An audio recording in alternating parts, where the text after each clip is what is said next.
ገንዘብና ፍቅር መቼ ተስማሙና አንዱ ሲመጣ አንዱ ይሸሻል።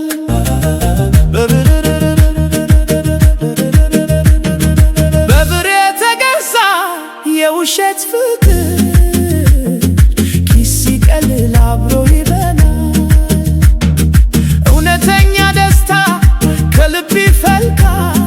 ፍቅር ካለማ ሁሉ ይሞላል። የዘመኑ ክደት ቢበዛም በዙሪያ ንጹህ ልብ ያለው መጨረሻው ያምራል። አይ ዘመን ምን አይነት ጉድ አሳየኸን!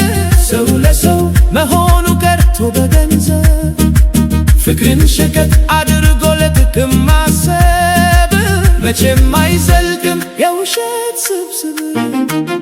ካለሽበት ሂጂ ከገንዘብሽ ጋር እኔ ግን እቆማለሁ በራሴ ተራ። በገንዘብ የማይገዛ ደስታ ፍለጋ ሕይወቴን እመራለሁ ካለ ምንም ስጋት። አንድ ነገር ላክልህ፣ አንድ ነገር ላክልህ።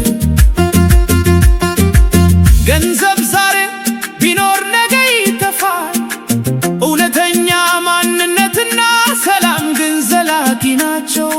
እንዲህ አይነት ፈተናዎች ማለት ጥቅማን ለፍቅር እንደሚቀርብ የምትለይባቸው ትምህርቶች ናቸው። አሁን ካለህበት ስሜት ለመውጣትና አዲስ ጥንካሬ ለማግኘት ምን ለማድረግ አቅደሃል?